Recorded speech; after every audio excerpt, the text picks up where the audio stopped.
Some of the pets we see at Wood Green range quite a lot, from little ones like Pearl here to big old Rottweilers and Mastiffs. And they can come to us in different states. So you can have some that come from really well-loved homes and come really looked after, and dogs that come in from quite neglected homes. We also take strays, so we can get dogs in from really kind of poor conditions, that have perhaps been hit by a car or just abandoned, haven't eaten in weeks.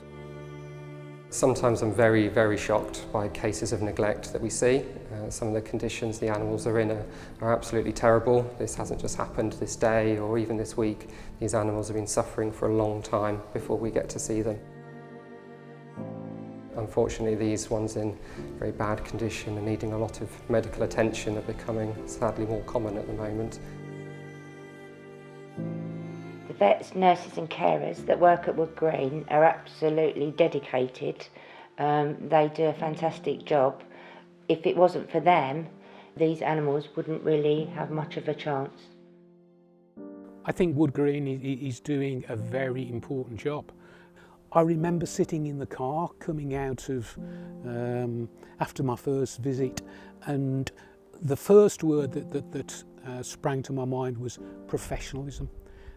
Everything in there, as soon as you walk in, it just knocked me aside, and I thought, wow, these people know exactly what they're doing. Cookie came to us as an emergency. I did think it was a dead kitten. She was just lying in her carrier. She wasn't able to lift up her head. We understand that she was in a household where a child threw her against a wall. We did hand rear her and feed her, and a member of staff took her home that night. And then she gradually improved, so she became more and more cheeky. And now she is 3 months old, she's neutered and ready to go home. And yeah, she's one of the ones that did pull my heartstrings. This here is little Pearl. She was found abandoned in a ditch, actually giving birth. Unfortunately, none of the puppies survived, which for Pearl was obviously very distressing. She didn't really eat for the first few days, but as she started to settle in and feel a bit more comfortable, she started to play a little bit and you know, chase after toys.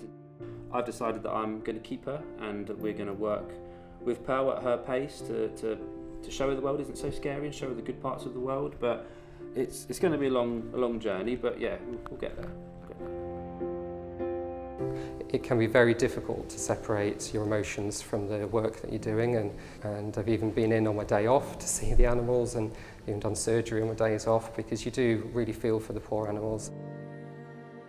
You can get upset sometimes. There might be a dog that's come in a really poor condition that you've tried to help, and unfortunately we can't help every animal, and a difficult decision might have to be made about that pet. It's obviously never nice having to say goodbye. There are so many ways that we can help animals, and that all comes from the public, whether it's donations or whether it's gifts left in legacies. We can go on to help many more animals in the future. So the other day I met Lorraine and Jackie. They were friends of Paula Larratt, the lady who very kindly left us a gift in her will. Paula has always been an animal lover. She's always been, her passion was always cats. We used to call her the crazy cat lady. We lost Paula last year. Wood Green meant the world to her. She got our cats from here. She'd just be delighted that, you know, everything that she's left has gone towards her beloved cats, because she really wanted to make a difference. Part of that gift went towards the construction of our new theatre.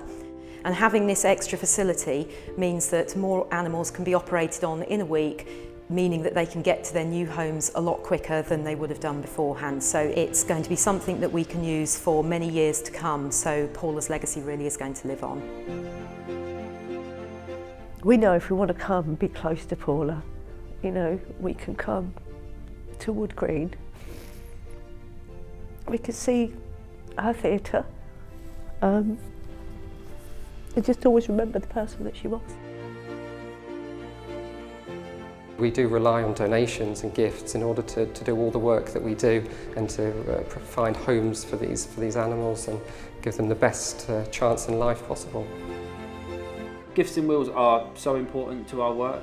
They make up over half of our funding that we get. So without them we wouldn't be able to help dogs like Pearl.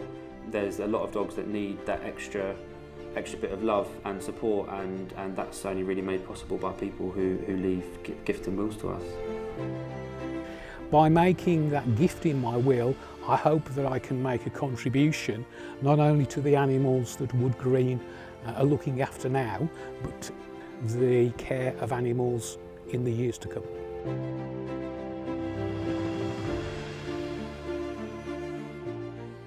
We want to be here for homeless pets long into the future. Gifts in Wills will enable us to do that.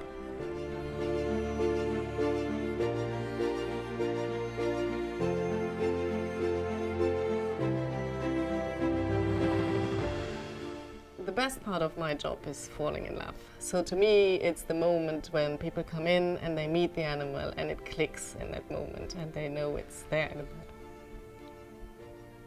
Yeah, that's best.